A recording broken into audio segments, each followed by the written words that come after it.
Pour ce dernier webinaire de l'année de la communauté Dora 2E sur l'écologie industrielle et territoriale, où on va parler des nouveaux outils que nous propose la CCI R en Aura, et avec un petit flux d'actu aussi sur le réseau Synapse. Donc, le déroulement du webinaire, c'est comme vous en avez l'habitude. On va partir sur des micros éteints et vous pouvez bien sûr intervenir par le chat ou en levant la main sous Zoom. Et puis, nous enregistrons cette séquence, comme vous l'avez remarqué. Et nous serions aussi intéressés que vous puissiez vous renommer en nom, prénom, organisation, si vous pouvez, sous Zoom, pour qu'on ait bien la liste des présents avec les bons intitulés. Merci d'avance. Donc, les organisations qui étaient inscrites à ce webinaire ce matin, je vous ai mis la petite liste là pour que vous sachiez un petit peu qui est là. Donc, des communautés de communes, des comités d'agglomération, des CCI, des syndicats mixtes et des syndicats de traitement des déchets aussi, et puis d'autres porteurs de projets qui sont en charge de l'animation de zones d'activité. Voilà. Donc, au programme ce matin, deux moments. Un premier moment avec Cindy de Rail de Maceo, à qui je vais passer la main dans quelques minutes pour nous donner les dernières actualités Synapse, parce que ça bouge beaucoup côté Synapse, avec en plus cette semaine les rencontres à Marseille. Et puis ensuite, je passerai la main à Mélodie et à Jessica pour vous présenter les deux derniers outils de la CCI, qui sont la nouvelle version de l'outil actif, et puis un outil qui est complètement récent, qui est un observatoire cartographique qui est à partir des données actives. Voilà. Et puis on vous fera à la fin un petit point sur le sondage qu'on avait lancé cet été ou en début d'été sur la satisfaction des webinaires de cette année et les sujets à traiter en 2022. Parlant de sondage de satisfaction, on vous enverra un petit lien à la suite de ce webinaire pour avoir vos retours. Voilà. Donc, je vais donner la main à Cindy. Je vais arrêter le partage de mon écran et puis je vais laisser Cindy partager le sien pour cette partie d'actu. Merci Christelle. Donc, bonjour à tous, je suis Cindy Deray, je suis chef de projet en économie circulaire et également référente de la région Auvergne-Rhône-Alpes pour le comité d'orientation du réseau Synapse en partenariat, on est co-référent cette année puisqu'on est sur des binômes et je suis avec Mélisse Carcassonne de Solucir qui est aussi la suppléante du réseau Synapse. Donc, le réseau Synapse, petit point d'actualité. Est-ce que vous voyez bien mon écran tous? Super, parfait. Donc, Synapse, c'est le réseau des acteurs de l'EIT, le réseau national, et il contribue à une nouvelle génération, une nouvelle version pour la période 2021-2024. Donc, le réseau Synapse est initié et piloté par l'ADEME national. Vous avez à l'écran les deux référents Synapse, donc Thibaut Rouesné et Cyril Borde. Et puis, pour ces années-là, 2021-2024, on a une équipe d'animation qui a été dédiée avec un consortium de structures que vous voyez également à l'écran, avec des animateurs nationaux principaux via Midian et Auxilia, et puis les partenaires de cette animation. Donc, on a Soltena qui est basé notamment en Nouvelle-Aquitaine, Initiative Durable plutôt sur la région Grand Est, Colibri avec Caroline Valvis qui est plutôt sur la région Auvergne-Rhône-Alpes, et puis SCOV qui est un cabinet d'avocats.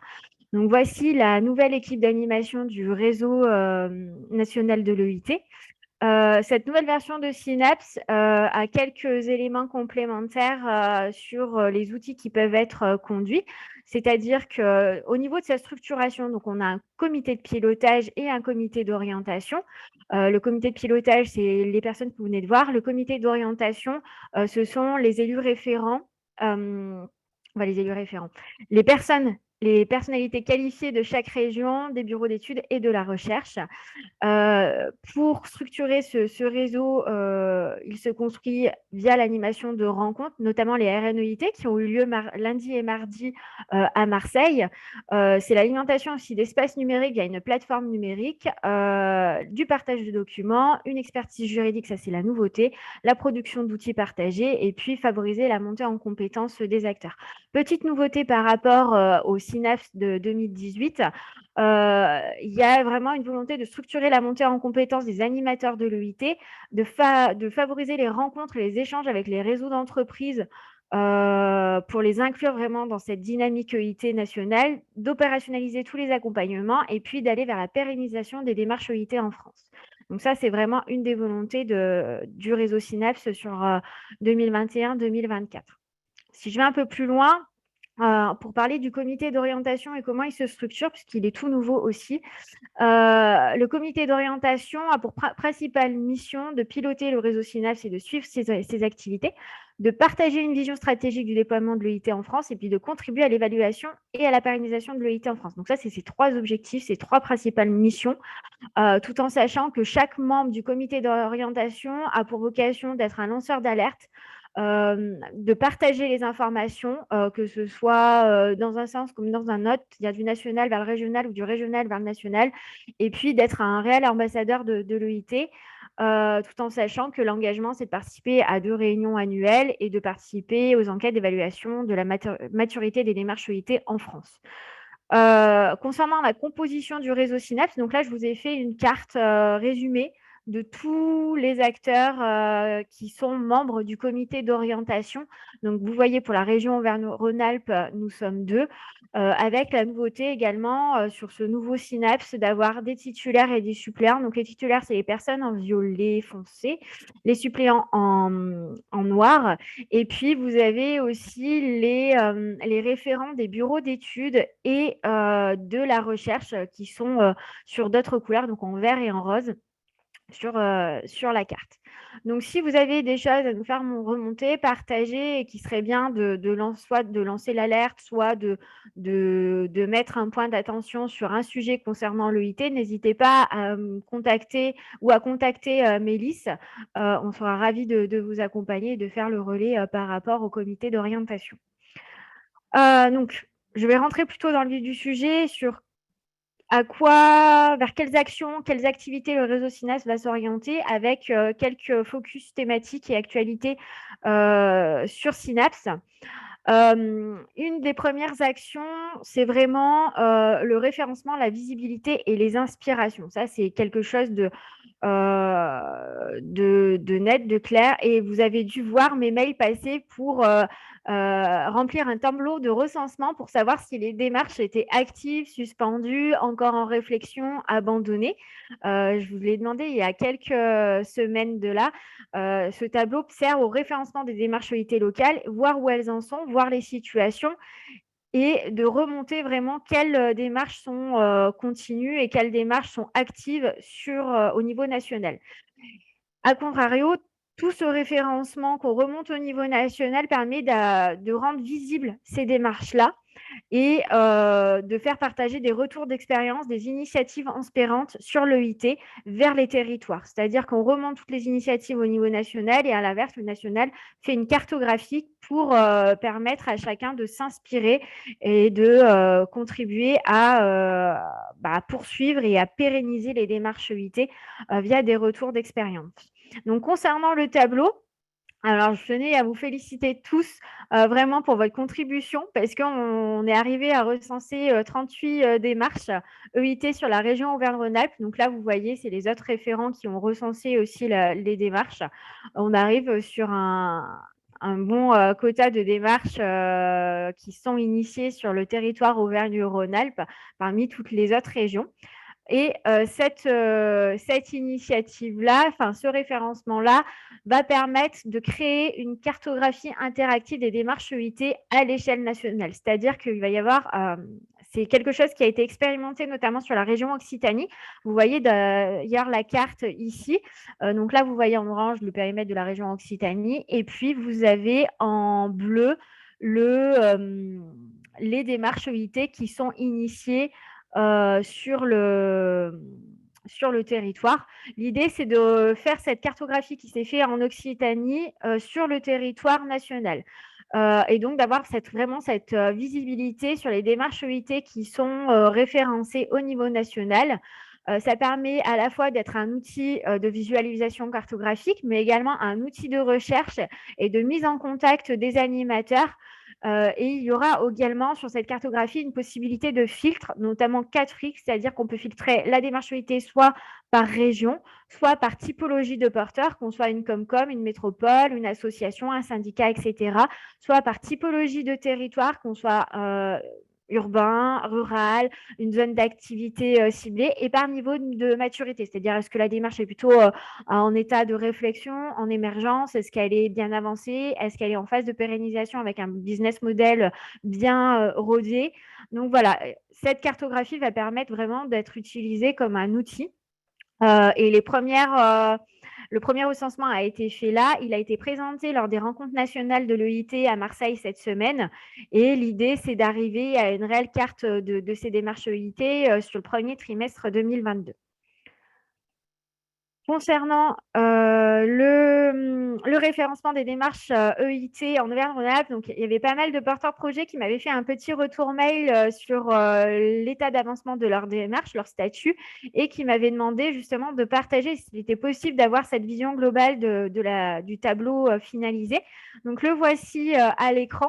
Donc vous avez ici le nom de la démarche, le nom des structures porteuses et le statut sur les 38 démarches que l'on a référencées.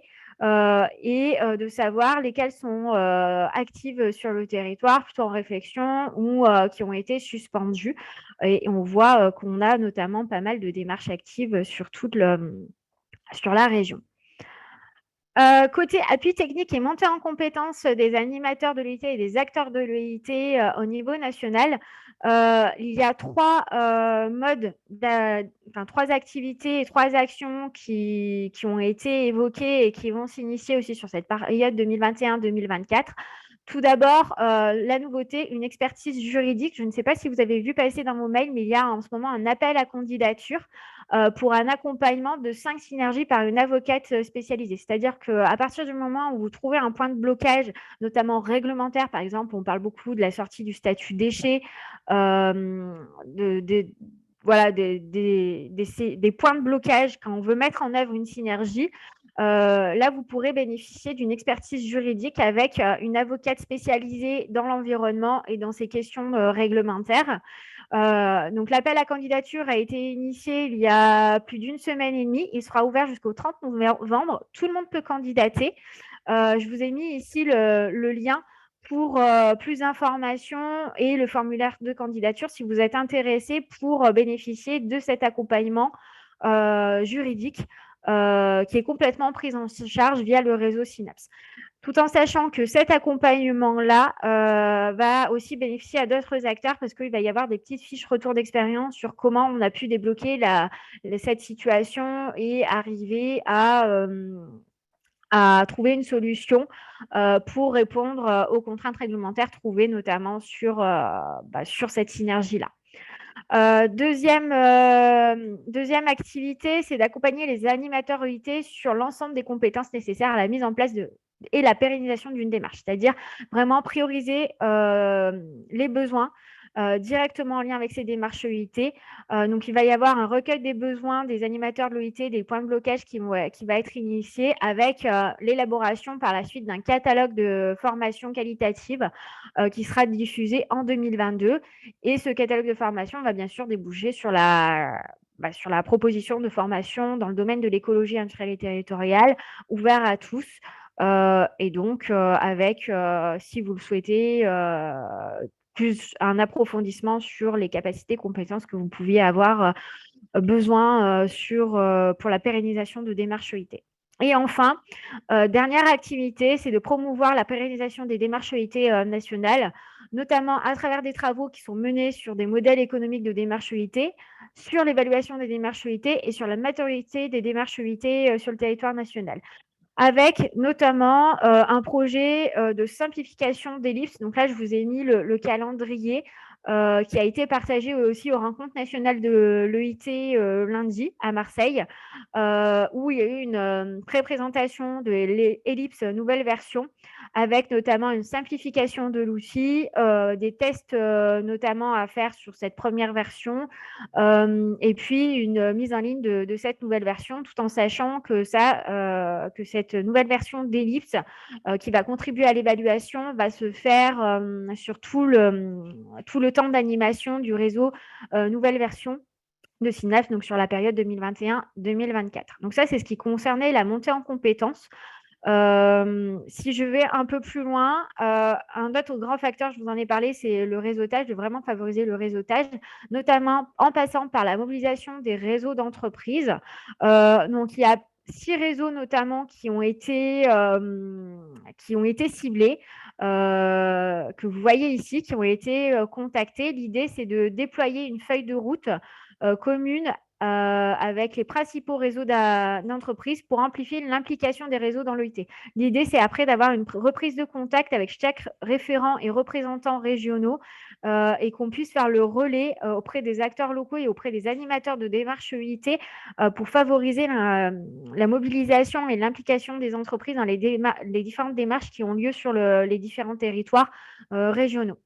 Si vous avez d'autres réseaux d'entreprises auxquels vous pensez qu'il serait intéressant d'inclure dans la dynamique, n'hésitez pas aussi à nous le faire remonter. Cela contribuera vraiment à une mobilisation des entreprises et à créer des listes de contacts pour avoir aussi différentes entrées sur ces réseaux-là. Et sur l'action réseau, nouvelle page, n'hésitez pas à vous inscrire sur la page LinkedIn qui a été vraiment dédiée au réseau Synapse.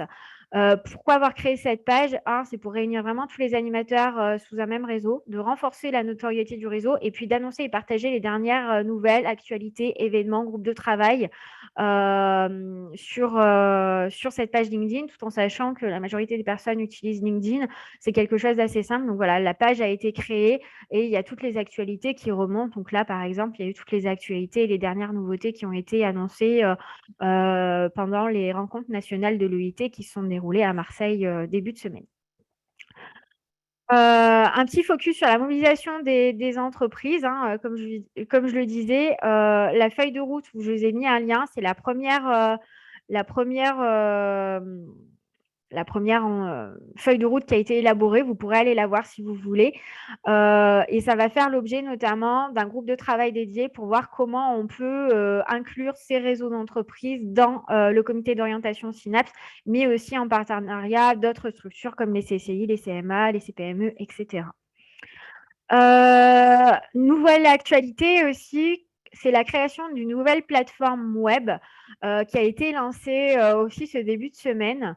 Une nouvelle plateforme qui sera qui sera comme les autres plateformes, comme Eclaira par exemple, qui sera basée sur les retours d'utilisation de Synapse. Ça a été quelque chose qui a été travaillé en équipe restreinte, notamment avec l'ADEME, le comité d'orientation Synapse et le CIRID depuis l'été 2021. Tout l'ensemble des contenus qu'il y avait sur le réseau Synapse va être transféré sur cette plateforme et je pense que Christelle ou Margot pourra vous en dire plus. Et puis, la possibilité de modification et d'être une plateforme modulable en fonction des retours utilisateurs qui ont été faits. Donc, la plateforme a été lancée ce début de semaine et vous pouvez d'ores et déjà vous inscrire via cette adresse-là, donc réseausynapse.org, pour aller voir les actualités, toutes les informations, les outils, les annuaires dont vous aurez besoin en ce qui concerne l'EIT au niveau national. Autre actualité, le réseau Synapse a aussi vocation d'animer des groupes de travail national sur les démarches EIT.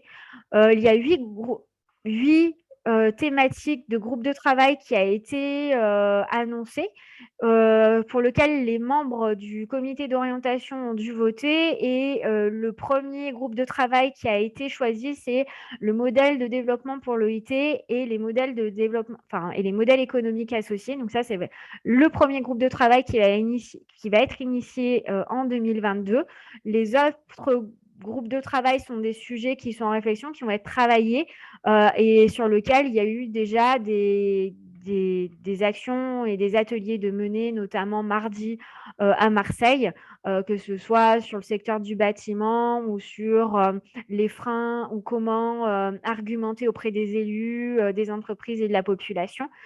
Donc ça, c'est des choses qui ont été travaillées mardi via des ateliers qui ont été réalisés à Marseille. Il y a eu d'autres sujets qui ont été évoqués, notamment les outils numériques de l'EIT, le lien entre l'EIT et économie sociale et solidaire, et enfin l'EIT dans les filières professionnelles. Donc, c'est des choses qui ont été retenues aussi comme ayant une plus-value pour les acteurs de l'EIT. Chaque animateur, acteur de l'EIT peut s'inscrire sur ces groupes de travail. N'hésitez pas aussi à nous faire part de votre volonté si vous voulez participer à ces groupes de travail et contribuer au groupe de travail. C'est avec plaisir qu'on vous mettra en relation avec chaque animateur de ces GT-là, sachant que le plus gros volet sera vraiment le premier qui est ressorti, c'est-à-dire vraiment les modèles de développement pour l'EIT. Il y aura notamment aussi un groupe de travail d'évaluation des synergies. C'est quelque chose, c'est une volonté forte et un portage fort d'aller dans cette direction. Et c'est aussi une demande importante de la part des entreprises pour avoir un outil d'évaluation carbone. Donc, il y aura certainement des travaux qui vont être engagés aussi du point de vue de cette activité-là. Donc, voilà ce qu'il en est pour les groupes de travail nationaux. Et sur les différentes actualités sur Synapse. Si vous avez des choses à nous faire remonter ou si vous avez besoin d'éléments complémentaires sur tout ce que je viens de dire, n'hésitez pas à me contacter. Je vous ai laissé mon adresse mail ici, ou si c'est pour vous mettre en relation avec les animateurs des différents groupes de travail nationaux, ce sera avec plaisir que j'échangerai avec vous. Je ne sais pas si vous avez des questions, si... J'ai une petite question. Oui. Tu as parlé donc d'un catalogue de formation et donc vous allez recueillir la liste des besoins, des attentes en termes de formation et j'ai peut-être zappé. Hein. À quel moment ça va intervenir cette analyse des besoins et ce qui est... Normalement, dès début 2022, pour qu'on ait un catalogue de formation dans l'idéal qui sort juin 2022. D'accord. Donc Okay, voilà, des formations vraiment dédiées à l'EIT. Ouais, super important de faire remonter du coup les attentes et les besoins de chacun pour pouvoir construire un catalogue qui soit vraiment en accord avec les besoins. Donc voilà. En tout cas, c'est un super beau programme pour 2022. Ça donne envie. Hein. On va essayer de s'intégrer où on peut dans ce programme. Est-ce qu'il y a d'autres questions sur ce sujet ?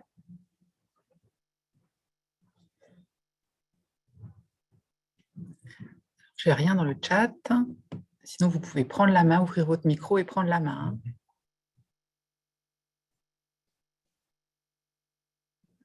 Bon, ça veut dire que tout a été clair.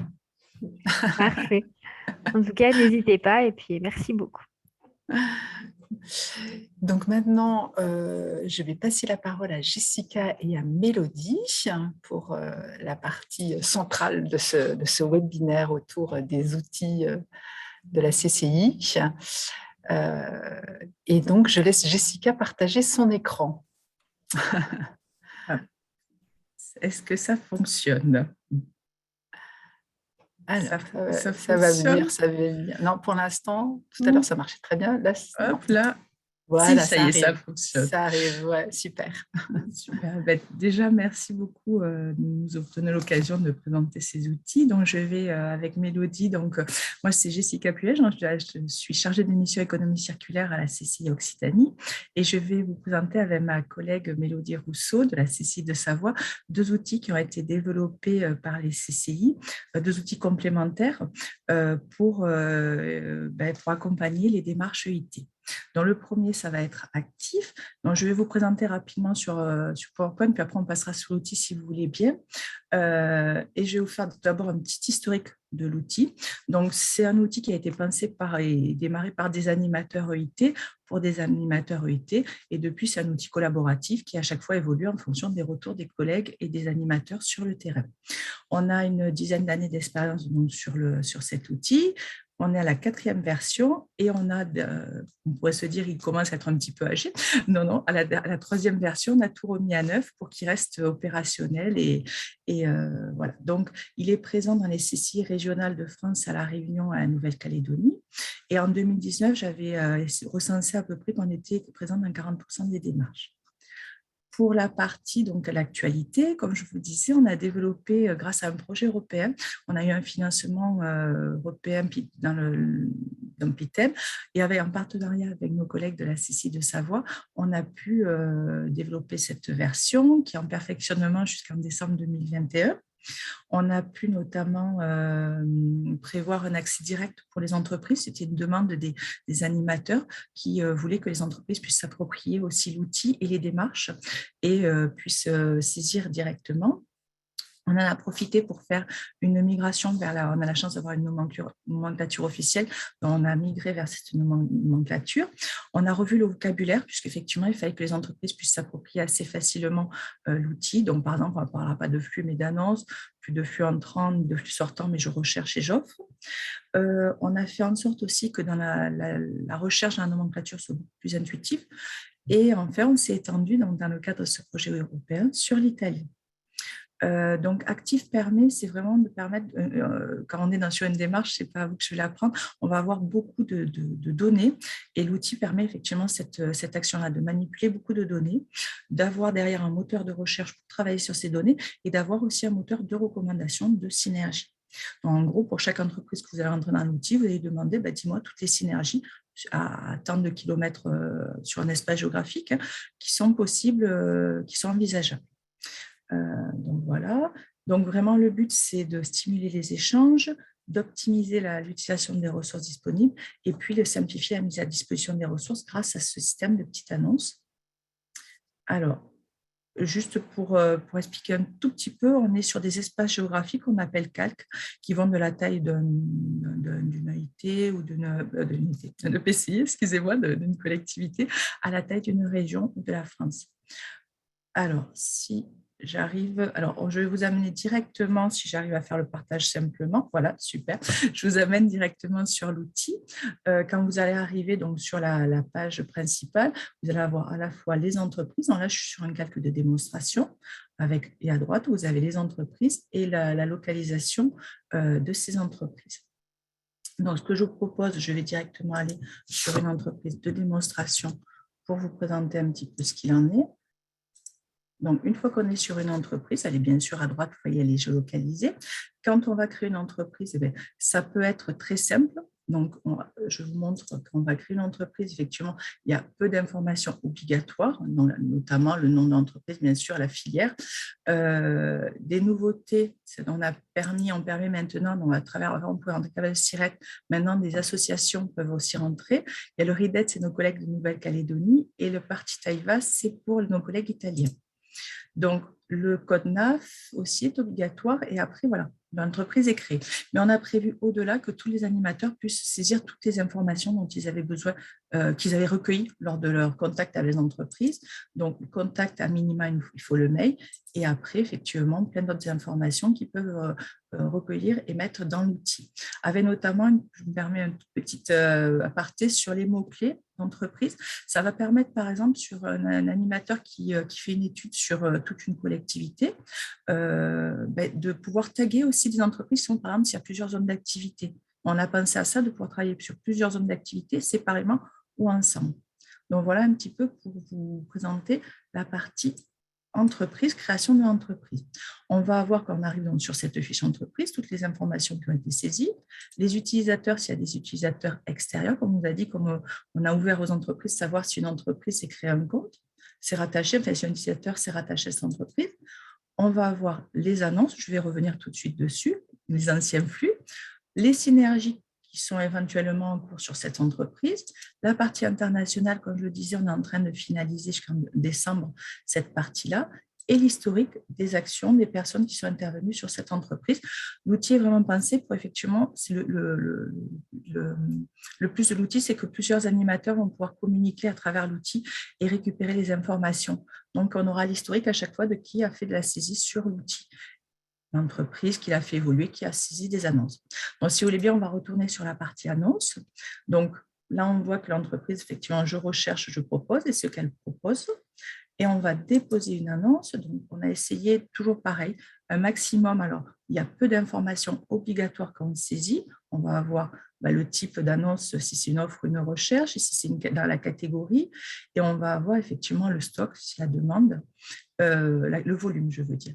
Mais après, effectivement, il y a plein d'options qui sont prévues pour que les animateurs puissent déposer le maximum d'informations qu'ils ont récoltées sur les flux dans l'outil. Donc, je vais me permettre un petit aparté sur la nomenclature, si j'arrive à faire… Hop, oui, ça fonctionne bien. Donc, j'avais prévu comme une présentation au cas où il y a des soucis de réseau. Donc, voilà. Au niveau de la nomenclature, je me permets d'en parler parce que c'est important. On a la chance d'avoir, grâce à Synapse, une nomenclature nationale. Donc, on a respecté, on a profité de cette version pour mettre à jour, pour que Actif fonctionne avec la nomenclature nationale. Et on a gardé une petite partie équipement en prestation qui était dans l'outil qui nous semblait important. Donc, le fait d'avoir la nomenclature nationale, ça permet de communiquer avec toutes les démarches finalement. Tous les animateurs peuvent communiquer via cette nomenclature. Et effectivement, il n'y a pas de nomenclature idéale, mais le but pour nous, c'est de la faire évoluer, et notamment par rapport aux mots-clés. Donc, je vous montrerai un tout petit peu après comment ça fonctionne. Donc voilà, nous on a les catégories donc, qui sont celles de Synapse, les sous-catégories, les mots-clés qui sont les tags de Synapse, et on s'est permis d'ajouter dans les mots-clés plusieurs autres mots-clés qui nous semblaient importants pour justement aider à naviguer dans la nomenclature. Alors, pour l'outil, je vais y revenir tout à l'heure, mais par exemple, au bout de 3 lettres saisies, on est en autocomplétion, c'est-à-dire qu'on va chercher sur les catégories, sous-catégories et mots-clés, pour que la personne qui tape un mot, je vais vous montrer, qui vient le premier mot qui va à l'esprit, espérer qu'il puisse accéder à la bonne nomenclature. Bon mot dans la nomenclature. Donc, un petit rappel de la nomenclature officielle, avec tout ce qui est matière ou électricité, les matières, l'emploi, le foncier et l'équipement. Là, on est totalement sur la nomenclature Synapse. On s'est permis de garder cette petite partie parce qu'elle nous semblait un thème important. Voilà. Donc, maintenant, je vais… Hop, ça fonctionne bien. Donc, si vous êtes… Est-ce que vous avez toujours… Est-ce que vous êtes… excusez-moi, du coup, vous étiez bien sur un PowerPoint? J'ai un doute. Ça fonctionne. Oui, ça fonctionne très bien. Merci beaucoup. Je me permets. Voilà. Donc là, on retourne sur l'outil. Comme je vous disais, par exemple, on va imaginer sur la nomenclature, si je tape par exemple ampoule, l'outil va lui proposer automatiquement, ou si c'est défectueux, une ampoule qui serait hors fonction du D3E, ou alors appareil d'éclairage électrique, afin que effectivement de faciliter la saisie pour les animateurs et pour les utilisateurs entreprises. Voilà. Donc, et après, effectivement, on peut même affiner, puisqu'on a attrapé ampoule, mais on peut imaginer que c'est par exemple un tube néon et on voudrait dire tube néon. Donc voilà, l'outil a été prévu on a essayé au maximum de simplifier la saisie. Donc, hop, la petite évolution, on peut mettre maintenant des photos aussi des flux, et on peut changer la date de dépôt et la date d'expiration, parce que sur certains flux, effectivement, on peut avoir une date d'expiration. C'était pas avant, par défaut, on met 3 ans, par exemple, pour la matière, mais on peut avoir des flux qui sont disponibles très peu de temps, par exemple, comme pour le BTP, et effectivement, on peut changer du coup ces dates de disponibilité. Donc, je ne vais pas rentrer trop en détail, mais voilà, on a essayé à ce niveau-là de rendre le dépôt d'annonce le plus simple possible. Alors, je vais continuer avec ce que je vous montre. Excusez-moi, je regarde si je n'ai rien oublié. Donc, une fois qu'on a déposé, qu'on a fait la géolocalisation de l'entreprise et qu'on a adjoint des flux entrants et sortants, on va pouvoir faire des recherches dessus, bien sûr. Donc, recherche d'annonces. Alors, on a prévu toujours pareil, comme on vous le disait, des filtres, plusieurs filtres pour permettre aux animateurs effectivement d'avoir des données des recherches les plus pointues possibles avec juste l'information dont il a besoin. Donc là, je vous propose par exemple de faire juste, on va chercher du polystyrène. Donc, voilà, on va rester… on a effectivement, comme vous voyez, on peut faire des recherches sur pas mal d'autres, il y a plein d'autres filtres possibles. On pourra aller partout, mais on va aller du côté de Mulhouse, si vous voulez bien. Voilà. et on va être sur on va dire une cinquantaine de kilomètres autour de Mulhouse, et on va rechercher. Et là, on va avoir les offres de polystyrène des entreprises qu'il y a autour de Mulhouse, avec à chaque fois la distance à Mulhouse, au centre de Mulhouse, de l'offre de polystyrène. On peut avoir plus de détails, bien sûr, s'il y en a. Et on va pouvoir, alors là, on est par exemple sur l'offre, on pourrait faire aussi la recherche de polystyrène. On voit qu'il y a des entreprises qui recherchent. Et à chaque fois, bien sûr, ces recherches peuvent être extraites. On peut extraire avec un fichier Excel ces données. Donc voilà, alors il y a d'autres filtres et que je vais essayer je pourrais vous répondre tout à l'heure si vous voulez avoir plus de détails, mais j'essaie d'aller le plus vite possible pour vous donner le maximum d'informations. Alors, des autres filtres, bien sûr, j'aurais pu vous montrer tout de même vite fait. Il y avait les emplacements géographiques, mais il y avait les filtres avancés, par exemple, avec les fameux mots-clés d'entreprise dont on a parlé tout à l'heure. Par exemple, avoir que les flux sur une zone d'activité, par exemple, ou avoir des flux un peu plus frais. Puisque je vous ai parlé tout à l'heure de l'expiration des flux. Quand vous faites des recherches, l'outil est paramétré pour donner toujours des flux, entre guillemets, frais, donc qui sont d'actualité. Voilà. Avec aussi la possibilité de travailler sur des entreprises certifiées ou par filière. Donc, après, on a bien sûr le but de l'outil aussi, c'est le moteur de recommandation dont je vous parlais tout à l'heure. Donc, on va aller sur ce moteur de recommandation. Alors, on peut ou à partir d'un point géographique ou d'une entreprise. Pour aller plus vite, je vais me permettre de faire depuis une entreprise. Voilà. Une entreprise de démonstration, on va se mettre à 20 km autour de cette entreprise. On va lui demander toutes les synergies possibles. Toujours pareil, vous avez vu, il y a plusieurs filtres possibles, puisqu'effectivement, quand on est sur une démarche, au bout d'un moment, on a beaucoup de données, donc beaucoup de synergies possibles. Et le but de l'outil, c'est d'avoir de la synergie de qualité. Donc, vous allez pouvoir filtrer à chaque fois toutes les demandes pour effectivement avoir des synergies les plus probables possibles. Donc là, par exemple, le résultat pour cette entreprise, c'est qu'il est possible de faire des synergies sur du polystyrène expansé, par exemple. Il y a une entreprise, alors là, c'est des entreprises de démonstration, là, il y en a des vraies, qui proposent du polystyrène. Alors, Active 28, c'est une entreprise qui propose du polystyrène. Active 27 en a besoin. On voit qu'il y en a 3 tonnes pour l'une, 1 tonne pour l'autre. On peut voir sur la carte la distance entre deux entreprises. C'est un petit peu long, mais on va dire que ce serait possible. À ce moment-là, une fois qu'on a contacté les entreprises, on peut créer la synergie. Il y a un outil dans l'Active pour suivre les synergies avec les différents stades de la synergie. Le suivi de la synergie, vous pouvez mettre à ce niveau-là des actions en cours sur cette synergie, les commentaires et des indicateurs de synergie. Bon, pour le moment, c'est vous qui les remplissez, mais ces animateurs qui remplissent, mais ils peuvent tracer effectivement tous les bienfaits et tous les indicateurs positifs de la synergie. Donc voilà, ça c'est pour la partie animateur. Hop, et juste un petit point là, les animateurs peuvent aussi à tout moment télécharger exporter toutes les données qu'ils ont saisies sous forme de fichier Excel, entreprise, annonce et les mots-clés qui existent dans l'entreprise. Donc voilà, ça c'est pour la partie animateur. Et comme je vous le disais, si vous voulez bien maintenant, ce que je vais vous présenter, c'est la partie accessible aux entreprises. Donc, hop, je vais retourner donc sur... Ah, il a fallu que je me déconnecte. Je ne me suis pas déconnectée, je fais tout à l'heure. Donc ça, c'est la partie finalement accessible à tout le monde et aux entreprises. On a essayé que ce soit le plus fluide possible. C'est aussi, même je précise, une partie pour les animateurs parce que là, on a prévu une partie actif-actu où dès qu'il y a des actions avec Actif, on peut présenter.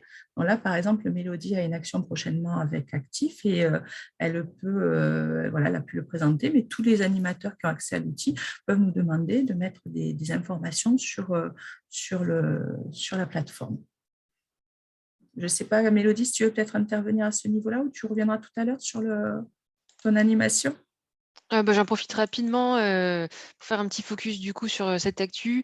Si dans votre réseau, il y a des entreprises qui aimeraient entrer dans Actif et créer leur compte, des flux et pourquoi pas du coup des synergies, tant qu'à faire, il y a un atelier qui est organisé à la CCI de Savoie le 14 décembre prochain. Vous retrouverez les actus du coup directement sur le site Actif, mais aussi sur le site de la CCI de Savoie. Et si vous voulez plus de détails, pas de problème, on en reparle tout à l'heure. Je te laisse la parole, Jessica. Merci. Donc, il y a sur la plateforme donc, des informations, c'est essentiellement à destination des entreprises pour leur permettre de s'approprier simplement l'outil. Donc là, vous avez une petite carte de visualisation. Alors, pour le moment, l'outil a quelques semaines et on a peu communiqué encore dessus, mais c'est les entreprises qui ont créé des annonces, qui ont déposé des annonces ou alors des animateurs qui ont souhaité partager des annonces qu'ils avaient créées, eux, de leur côté et les faire rendre visibles par un plus grand nombre. Donc, on rappelle aux entreprises qu'elles peuvent se trouver dans une démarche UIT, donc sur Active. Là, on a une photo d'une annonce de quelqu'un qui propose des équipements de contrôle. Voilà, on a la localité. On leur présente un petit peu comment faire pour entrer dans Active. Il y a un petit schéma. Et ensuite, elles peuvent, si elles le veulent, par exemple, faire une recherche, déjà voir un petit peu comment ça se présente. Donc, elles peuvent, par exemple, chercher des ampoules, comme on a vu tout à l'heure. Alors, comme j'ai dit, il n'y a pas encore beaucoup d'annonces, donc celle-là, je sais que ça fonctionne. Je me permets de taper sur quelque chose qui fonctionne. Donc, elles peuvent voir la distance et elles peuvent voir, là, par exemple, qu'il y a une annonce sur les ampoules. Elles peuvent demander, donc du coup, elles ont les informations de ces ampoules disponibles, et elles peuvent demander la mise en relation. Auquel cas, là, ça les renverrait vers la première page pour se créer un compte. Donc, je vais me permettre d'aller, voilà, et il faut que je change de compte. Donc, désolée, 2 petites minutes. Là, c'est le compte d'un animateur et je vais aller sur un compte d'une entreprise. Voilà. Donc là, c'est ce que voit une entreprise une fois qu'elle s'est créé son compte. Si vous voulez bien, je vais aller du côté de la présentation rapidement. Je ne suis pas sur le bon document. Pour vous présenter vite fait comment on crée une entreprise sur Active. Alors, c'est très facile. On a essayé que l'entreprise puisse le faire assez simplement. Les CGU, la création du compte, le fait que, pareil, une entreprise, même un créateur d'entreprise puisse se créer ou une association ou avec son SIRET aussi, l'entreprise peut se créer avec un SIRET. Quelques informations sur l'entreprise, comme on a vu pour les animateurs, avec la géolocalisation, confirmation de la création de l'entreprise, enfin des informations données, résumé, excusez-moi, de l'inscription, et un message leur demandant d'aller activer le lien qu'il y a dans leur messagerie. Voilà. Et là, on se retrouve de ce fait sur cette page-là. Ça, c'est la page que voit une entreprise quand elle s'est créée son compte, avec mon entreprise, donc les informations qu'elle a rentrées, la possibilité pour chaque entreprise d'avoir plusieurs utilisateurs, plusieurs comptes, et elles vont se créer en toute autonomie. Elles vont pouvoir déposer leurs annonces. Là, vous voyez, elle recherche par exemple des appareils d'éclairage, des formations techniques, et elle va proposer également du froid et du polystyrène, par exemple. Elle peut déposer une annonce. Et là, on a simplifié. Il y a beaucoup moins de cases, bien sûr, que pour un animateur. Donc voilà. Elle peut aussi faire des recherches d'annonces. Et alors là, je vais faire, par exemple, une recherche sur... Excusez-moi, du coup, comme je vous ai dit, je vais faire, par exemple, sur l'eau usée. C'est un essai comme c'est... Par exemple, l'eau usée. Je vais chercher, par exemple, de l'eau usée autour de mon entreprise, de cette entreprise. Donc, je vais en trouver, par exemple, là, et je vais voir les informations. Donc, vous voyez, bien sûr, c'est un essai pour la description. Je vais demander une mise en relation. Alors, il faut préciser combien j'en veux. Je vais dire que j'en veux 2 mètres cubes. Et ça va valider. J'ai dû faire quelque chose qu'il ne fallait pas. Peut-être. Voilà. Donc, voilà. Et automatiquement, dans mes échanges, je me retrouve avec une demande sur l'eau usée. Et je suis en attente de validation de l'autre entreprise. Donc, vous voyez, je suis en attente. Et je vais me permettre d'aller à cet endroit-là pour vous montrer ce que va recevoir l'autre entreprise. L'autre entreprise va voir le nom de l'entreprise qui la sollicite, donc, pour qu'elle sache qu'elle ait une idée de l'entreprise qui la sollicite, et elle va accepter ou refuser cette mise en relation.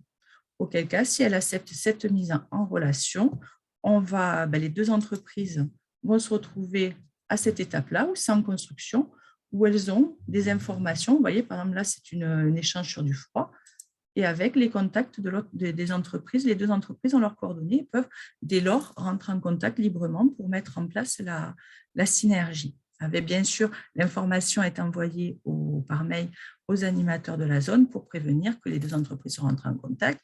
S'ils veulent, ils peuvent les accompagner dans la démarche. Donc, voilà un petit peu pour vous montrer l'évolution qu'il y a eu cette année. Dernières informations rapidement.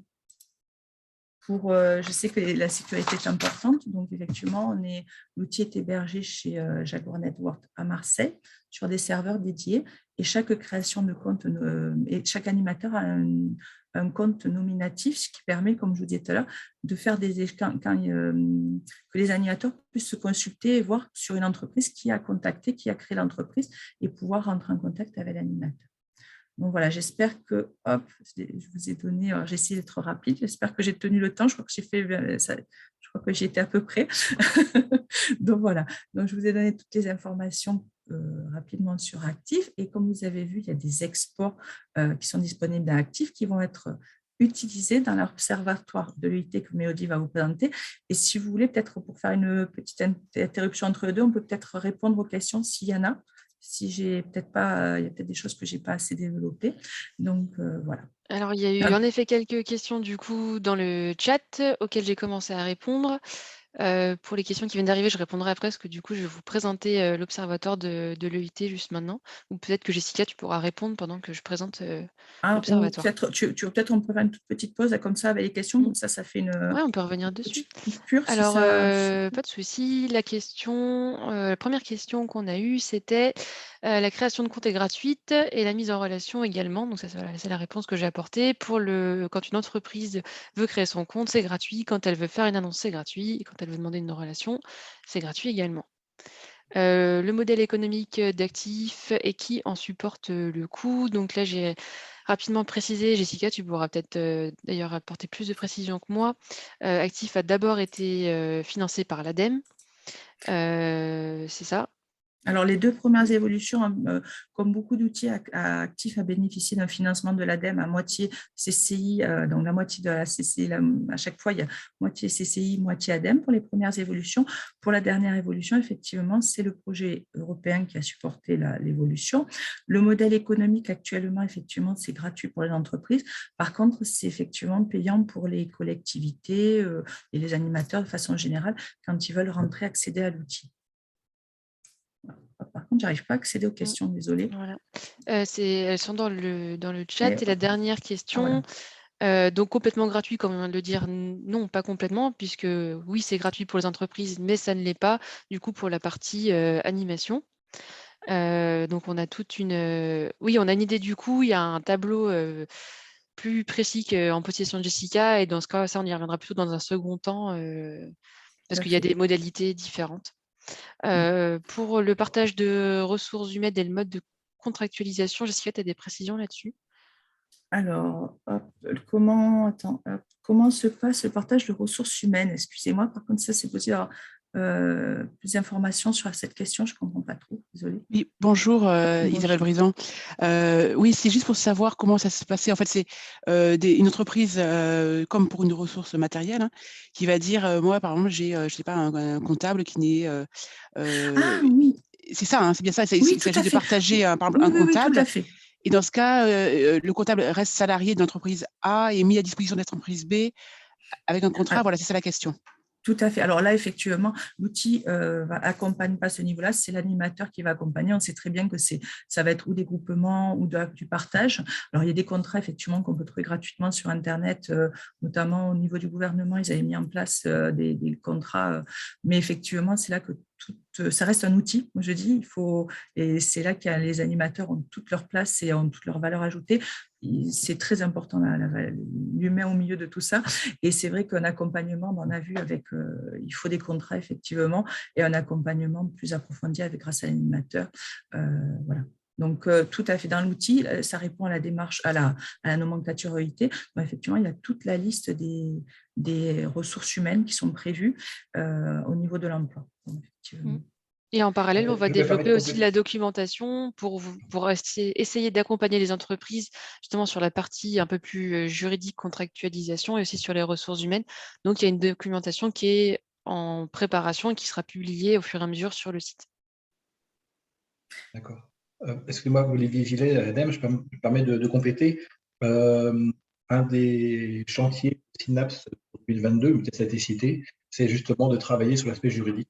Et donc, enfin, mais c'est compliqué évidemment, j'imagine, avec des avocats. Et donc, à partir de, je crois, de mémoire 5 expérimentations, 5 territoires volontaires sur des questions juridiques, d'avoir comme ça, j'imagine, une base d'outils qui permettent de lever ce type de questions, que ce soit, j'imagine, sur la responsabilité quand on partage le déchet, ou également sur le partage des ressources humaines et autres. Tout à fait. Même, on a une présentation très intéressante par le cabinet qu'on présentait tout à l'heure. Et effectivement, même pour des dons, c'est recommandé effectivement au moins d'encadrer. Ça peut être simple, mais effectivement, c'est bien d'encadrer à travers un contrat. Alors, du coup, on a eu pas mal de questions qui se sont enchaînées. Alors, est-ce que la tarification est en fonction de la taille du territoire, du nombre d'entreprises? C'est à peu près ça. En fait, c'est voilà, la tarification évolue selon le nombre d'entreprises que vous souhaitez animer sur le territoire. Ensuite, on a une question. L'accès aux infos des entreprises est visible dès lors à tous les animateurs et par rapport au RGPD. Alors, ça reste sur une zone géographique, c'est encadré bien sûr par des contrats et ça va être c'est en fonction de la zone géographique. Les animateurs n'ont pas accès à France entière. Ils vont, donc voilà, donc c'est quelques animateurs, c'est bien établi dans le contrat qui a accès à la donnée dès le départ. C'est pour ça qu'il y a un mode collaboratif ou non. Et quand c'est collaboratif, vous savez exactement qui a accès aux données sur l'outil. Et ça reste effectivement, vous avez vu les données, c'est des données, mais de toute façon, ah oui, excusez-moi, j'ai oublié de préciser, quand vous faites de toute façon la démarche au niveau des entreprises, vous leur demandez effectivement l'accord pour mettre leurs données dans l'outil. Effectivement, j'aurais dû commencer par là. Oui, il y a les conditions générales d'utilisation qui sont signées par l'entreprise quand elle-même crée son compte, mais que vous leur faites après signer quand vous créez le compte pour l'entreprise. Et Jessica a été accompagnée aussi par une juriste pour justement rédiger ces CGU. On est en train de les revoir effectivement pour qu'elles soient encore plus. Mais c'est une juriste spécialisée effectivement qui revoit les CGU. Des groupements d'employeurs, pas à ma connaissance, mais c'est possible. C'est vrai que moi, je m'occupe effectivement au niveau national, donc je redistribue les licences à mes collègues avec qui j'échange régulièrement. Il est possible qu'il y ait des groupements d'employeurs, mais je n'ai pas eu de retour. Je ne saurais pas vous renseigner. Est-ce que les données après, il y a la consolidation des données. Justement, si on va parler de l'observatoire, je pense je vais vous expliquer un peu. C'est parfaitement voilà, la transition est toute trouvée. Comment est-ce qu'Actif se positionne par rapport à ses concurrents comme Factories, par exemple? Alors, se positionne, effectivement, je sais qu'on est assez, on ressemble beaucoup à Factories. Je n'ai pas vu de démonstration de Factories, je sais que ça se ressemble. Se positionne, un petit peu plus de précision. Effectivement, nous, c'est à nous. Oui, si vous pouvez me donner un peu plus de précision. Isabelle Brison. Oui, pardon, excusez-moi, j'ai activé mon micro. Non, c'était juste pour savoir, comme j'ai pu assister à des démonstrations de Factories, voilà, justement pour voir quelle différence il y avait pour essayer de comprendre les avantages des deux outils, quoi. Je pense que ça se ressemble, mais je connais. Je n'ai pas vu de démonstration de Factories, honnêtement, donc je ne peux pas vous dire. Peut-être qu'ils savent, mais d'accord, je ne sais pas. On peut peut-être répondre de manière un peu détournée, on va dire, à votre question, en reprenant un peu ce que Jessica a dit tout à l'heure, où on a vraiment une approche expérience utilisateur. Donc, le but, c'est vraiment de faciliter au maximum pour l'entreprise, parce qu'on voit bien, dès qu'on passe du temps, dès que ça se complique un peu, on abandonne. Donc là, le but, c'était vraiment de faciliter et de simplifier. Et aussi pour avoir, je pense que la différence est aussi au niveau du module de recherche, qui se veut très précis et on permet vraiment d'affiner le plus possible le flux. Donc pour moi, c'est vraiment les deux éléments sur lesquels on peut, en tout cas, se différencier avec Actif. Jessica, ça te paraît oui, c'est vrai que ce qu'on a cherché, comme je ne connais pas l'autre outil, je ne peux pas. Oui, c'est pour ça, c'est difficile en effet de dire comment on se différencie vraiment, mais en tout cas, c'est vraiment les éléments sur lesquels on a voulu appuyer pour avoir une plus-value, en tout cas, par rapport déjà à la version précédente. Et donc, du coup, il y avait une question pour la consolidation des données, donc je vais comme ça vous présenter l'observatoire de l'EIT. Donc là, c'est l'outil avec les données qu'on a extrait pour Rhône-Alpes, qui se présente sous différents onglets, comme vous pouvez le voir en haut. Du coup, on va commencer avec les chiffres clés. Donc, c'est un premier onglet. Donc, sur la gauche, vous pouvez filtrer aussi les données que vous voulez faire ressortir. Et selon les filtres, la cartographie que vous avez sur la droite va évoluer. Donc là, vous avez par halo, en fait, là où il y a le plus de flux. Et après, vous pouvez voir par département avec un histogramme simplement, voir là où il y a le plus de flux, les entreprises qui se sont rencontrées et le nombre de flux actuels. Et après, il y a des focus aussi. Par exemple, sur le nombre de flux, vous pouvez agrandir, etc. Vous pouvez affiner vos recherches. Après, on a l'onglet avec les principaux flux.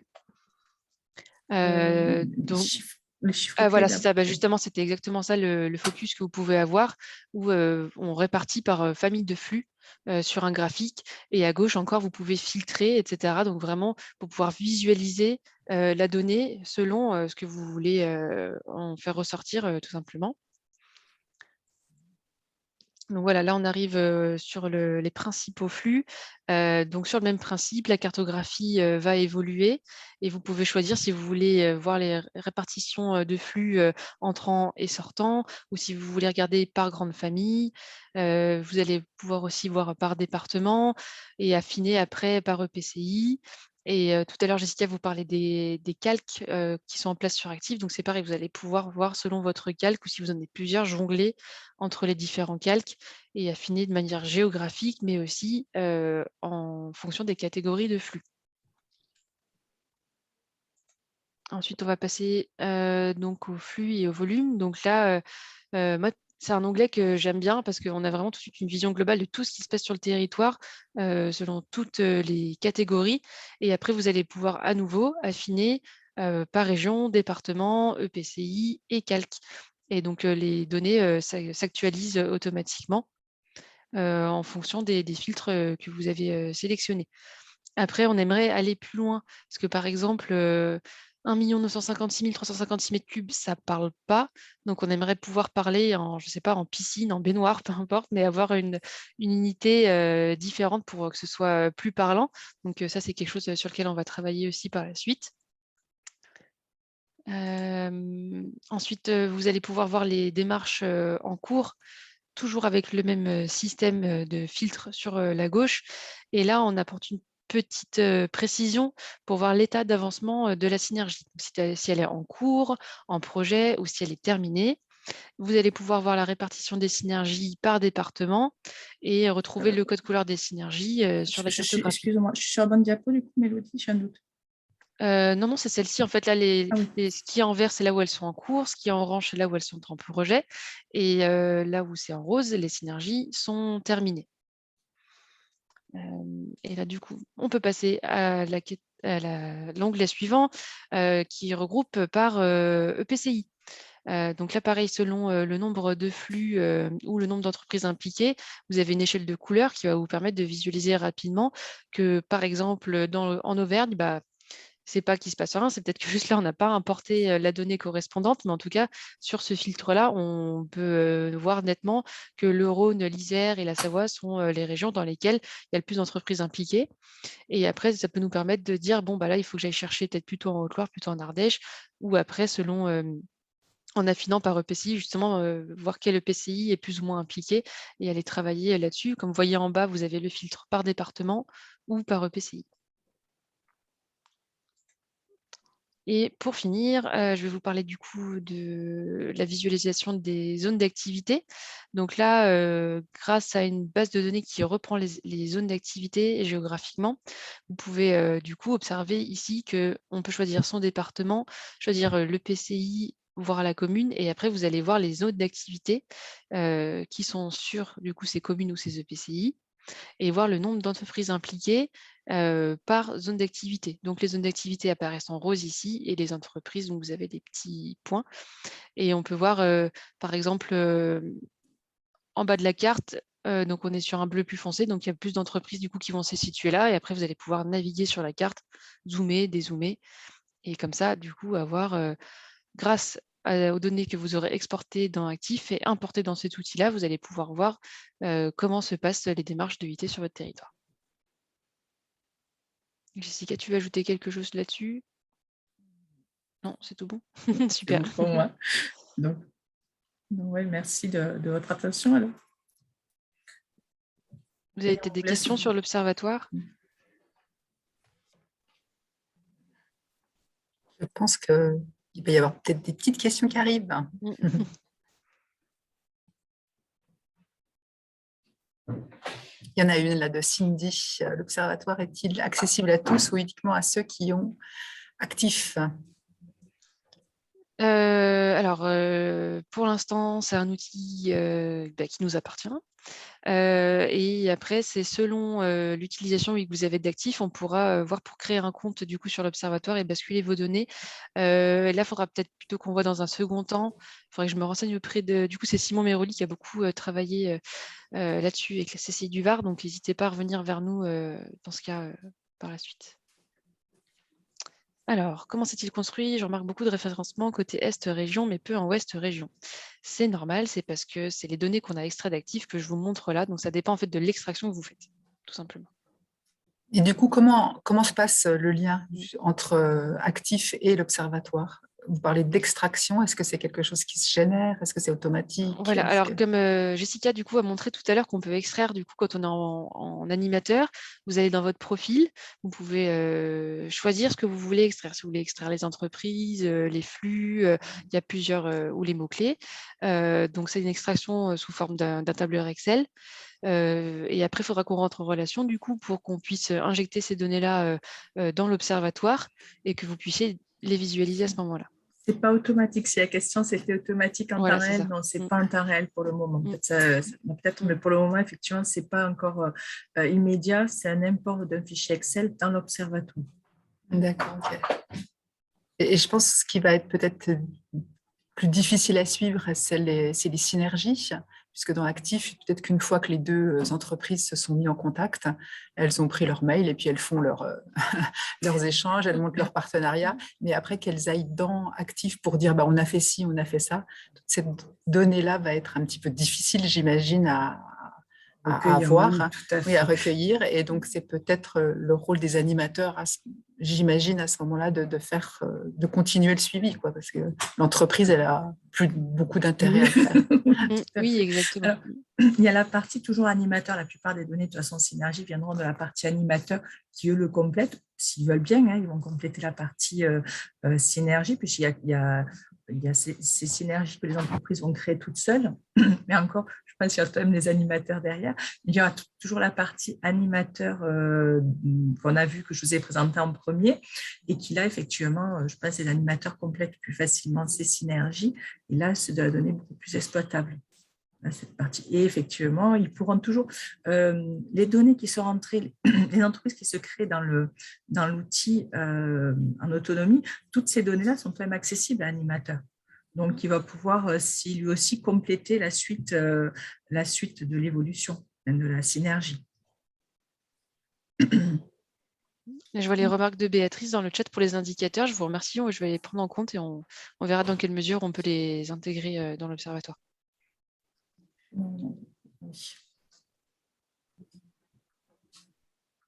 Effectivement.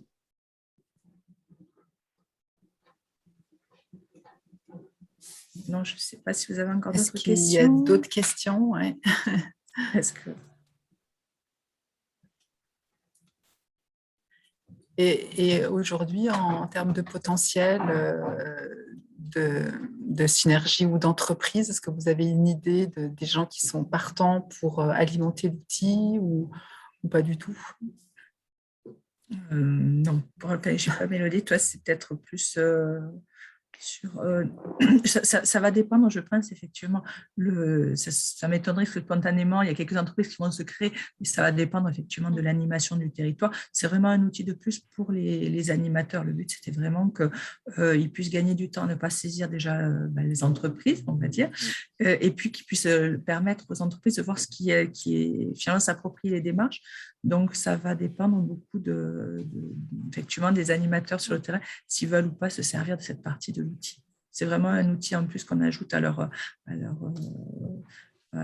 mise à leur disposition dans la démarche. Et dans le même temps, on a été présent sur le mois d'octobre, il y a eu pas mal d'événements quand même dédiés à l'économie circulaire.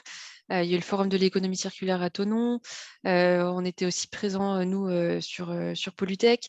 Et c'était super intéressant de voir qu'on était là du coup pour présenter Actif avec une tablette et les entreprises pouvaient directement créer leur compte. On a vu un vrai enthousiasme, franchement, sur l'outil. Je ne dis pas juste ça parce que j'ai contribué à l'outil, mais sincèrement, on a vu un vrai enthousiasme des entreprises. Et là, rien que cette semaine, j'ai une synergie qui s'est créée spontanément sur la Haute-Savoie. Donc des entreprises qui ont créé leur compte, qui sont elles-mêmes entrées en contact. Donc ça fonctionne.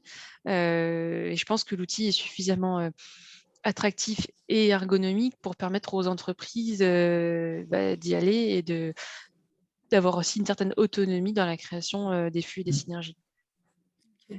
C'est vrai que effectivement, Nora, vous êtes très actif, donc c'est plus jeune, en Occitanie, c'est plus difficile d'en parler, mais effectivement, je vois qu'à Nora, ça bouge beaucoup, effectivement. Du coup, il y a deux autres on a questions. Une question il y en a deux, intéressante en plus. Là, oui. Alors, les flux fréquents. Dernièrement, j'ai fait effectivement l'extraction de la donnée, donc j'ai pris tous les flux, il y a une 30 000 flux à peu près dans l'outil. Alors, il n'y a pas de... C'est autour de... Alors, je ne me rappelle plus de tête. Il faut que j'aille chercher, mais effectivement, tu l'as, Mélodie? Oui, tu nous avais donné un pourcentage qui était intéressant. Ouais. Alors, c'était effectivement, il faut voir qu'il y a beaucoup de catégories et de sous-catégories créées dans l'outil. Dans la nomenclature, effectivement, si tu l'as, Mélodie, parce que moi, si je l'ouvre... je suis en train de chercher les... Ça va être comme je suis en partage, j'ai peur que ça fasse tout partir. Alors, voilà, les flux les plus représentés sur Actif actuellement. J'ai les catégories, mais je n'ai pas les chiffres. On a les emballages en bois, donc ça regroupe tout ce qui est caisse, palette, cagette, palox. Ensuite, on avait les cartons, que ce soit aussi les emballages. Et en troisième, on avait des formations techniques. Mais je n'ai pas le ratio. Et après, c'est vrai qu'il y avait beaucoup aussi de catégories qui étaient positionnées à peu près sur les mêmes ratios. Et donc, c'était plutôt large au final. Ouais, je vais aller... je me rappelle juste où je l'ai mis. Et pendant que Jessica cherche, il y a une autre je l'ai. Ah, c'est bon. Désolée, du coup, j'enchaîne. Alors, on avait en tout sur 28 000, un peu plus de 28 000 flux. On avait 5% à chaque fois des flux, 5% sur l'emballage, 5% sur les cartons, 5% sur les formations techniques. Donc, plusieurs milliers de flux. Et après, on avait les papiers, l'électricité, les contrôles incendie, les services spécialisés, qui étaient tous à peu près sur les mêmes ratios. Entrepôt sous abri, contrôle électrique et puis les bois après. Voilà. On avait ça, c'était le top 10 des flux les plus courants. Il y avait une petite question là sur des zones géographiques construites pour faire des interrogations. C'est-à-dire qu'ils ne soient pas, j'imagine, un EPCI, un département ou une commune. Excusez-moi, j'étais les plus fréquents. J'étais en valeur, pas en volume. Hop. Désolée, je ne vois pas la question. Donc la question c'était, est-ce que des requêtes seraient possibles sur des zones géographiques construites, par exemple des territoires d'industrie regroupant plusieurs EPCI?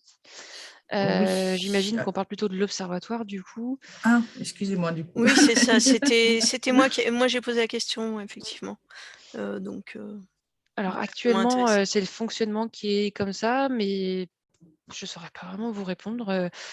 Faudrait que je vois avec mon collègue dans la CCI du Var pour voir si on peut créer un autre onglet pour du coup avoir ce niveau-là d'information. Je pense, pour avoir vu avec lui, je pense que c'est possible, hein, parce que j'avais travaillé avec lui là-dessus. Donc, je pense que techniquement, c'est possible. Après, il faut voir dans quelle mesure, parce qu'à chaque fois, ça demande un développement. Ouais. Donc, il faut voir dans quelle mesure, après, financièrement, etc., on peut développer autre chose. Oui, c'est ça. Il faut voir si la demande est là et s'il y a un intérêt à faire un développement spécifique. Vous n'avez pas prévu des requêtages à la carte pour le moment, en tout cas?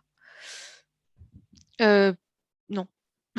Merci. Mais parce que c'est simplement parce qu'on est parti là-dessus sur les besoins qu'on avait, notamment en Bien sûr. Savoie et en Aura, et après, pourquoi pas.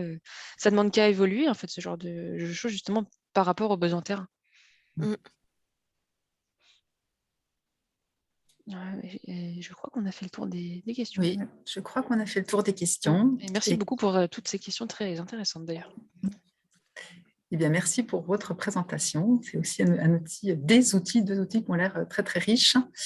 Et voilà, on a hâte de voir comment ils vont être pris en main par les utilisateurs. Et donc, je vais repartager mon écran pour passer à la dernière séquence de cet échange. On a encore une dizaine de minutes. Attendez, je me mette sur le bon slide. Et voilà.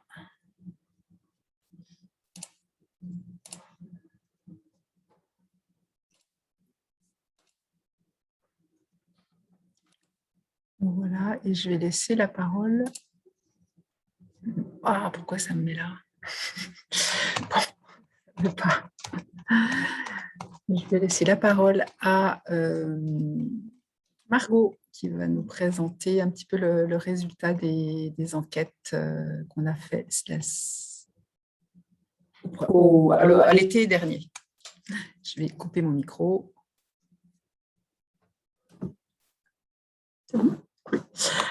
Bonjour à tous. Oui, on a fait des sondages depuis l'été dernier sur votre satisfaction par rapport à l'animation et aussi pour pouvoir se projeter sur le programme de 2022. Donc, on voulait vous présenter en fait les résultats et puis surtout vous proposer de l'enrichir si vous n'avez pas participé au sondage ou si d'autres idées vous viennent pendant la présentation. N'hésitez pas soit à les mettre dans le chat puis on vous donnera la parole. Donc, pour vous faire un retour sur l'animation 2020-2021. Globalement, sur les 3 webinaires, les répondants sont satisfaits de la fréquence, de l'horaire et de la durée. Au niveau du contenu, les répondants sont satisfaits, mais aucun n'est très satisfait. Donc, un des points qui peut expliquer ça, c'est que les sujets ne peuvent pas intéresser tous les acteurs de fait, puisqu'on s'adresse à une typologie d'acteurs très différents, entre les animateurs de zones d'activité économique, les collectivités, les animateurs CCI. Mais globalement, une demande est faite pour ouvrir plus largement les webinaires aux acteurs privés, qui sont des maillons essentiels de l'EIT, pour en fait favoriser la collaboration forte entre public et privé, tout en gardant un rôle de modérateur, nous, en tant qu'animateurs, pour vérifier que c'est bien dans l'intérêt général et que la communauté reste dans un socle de valeurs qui est le partage plutôt que le démarchage, globalement. Donc après, on vous avait mis peut-être le résultat pour chaque webinaire, mais je pense que ça, on peut passer, c'est pas... Vous les aurez dans le compte-rendu. Et pour ce qui est de l'animation 2022 et de la projection, sur 14 réponses, vous nous avez indiqué que vous souhaiteriez avant tout des rencontres en présentiel avec des témoignages et des ateliers, comme on a pu le faire en septembre, par exemple, lors de la visite du port Édouard Herriot à Lyon. Des visites de sites, donc ça rejoint cette idée-là, mais ça pourrait être des formats différents. Des ateliers en visio qui reçoivent donc moins de votes, on voit que c'est partagé, c'est la moitié des personnes qui souhaitent privilégier ce format-là, avec des échanges en plus petits groupes, notamment d'intelligence collective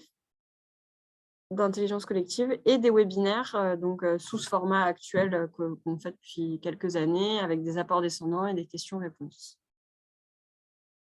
Ensuite, donc, on vous a mis sous forme de carte mentale les sujets et les sites qui sont plébiscités, mais on va passer les slides parce qu'il y a il y a un descriptif plus facile. Donc, sur les sujets qui sont demandés, et c'est là notamment où vous pouvez vraiment, si vous avez d'autres sujets qui vous viennent en tête, les noter dans le chat et éventuellement prendre la parole après.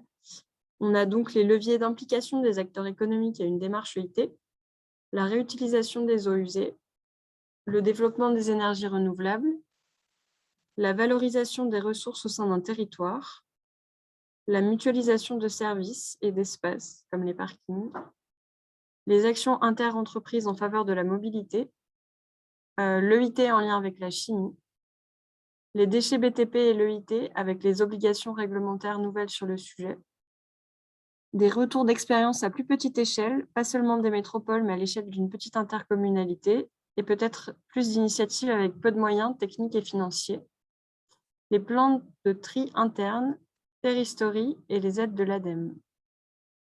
Et sur les sites où il y a un intérêt, je veux bien que tu changes de slide, s'il te plaît, Christelle. Les sites qui ont été proposés, ce sont des visites pour découvrir des initiatives pertinentes, échanger avec des porteurs de projets, apporteurs de solutions, accéder à des sites inédits. Donc, par exemple, on nous a proposé Genève, une plateforme industrielle liée à l'agroalimentaire, type marché de gros, un site lié à la filière du BTP, des actions collectives autour de l'énergie, comme les réseaux de chaleur, les productions d'énergie renouvelable, le site BioVallée dans la Drôme, ou une zone industrielle exemplaire en EIT, des synergies inter-entreprises, leur expérience, la mise en place, etc. Donc voilà, en fait, ça, c'est les infos qu'on a recueillies, mais je ne sais pas, peut-être qu'on peut prendre un tour d'échange, un temps où vous pouvez éventuellement compléter si vous avez d'autres idées, d'autres envies, que ce soit sur les formats, les sujets ou les sites visités. Ça nous intéresse vraiment d'avoir vos retours.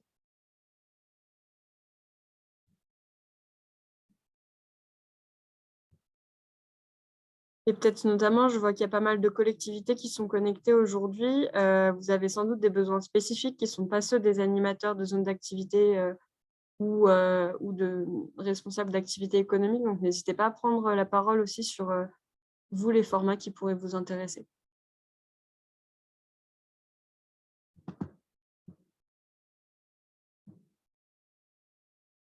Dans les zones dans les commentaires, dans la discussion.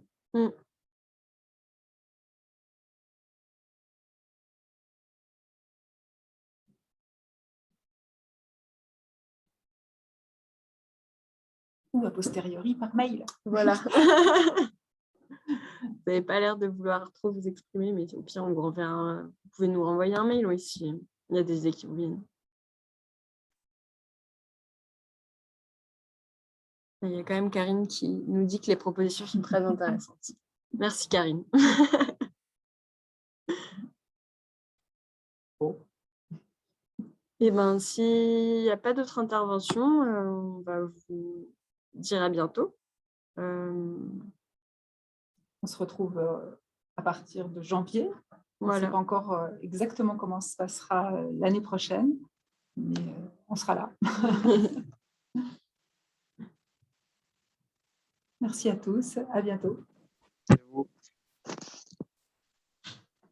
Merci, au revoir. Bonne journée à tous.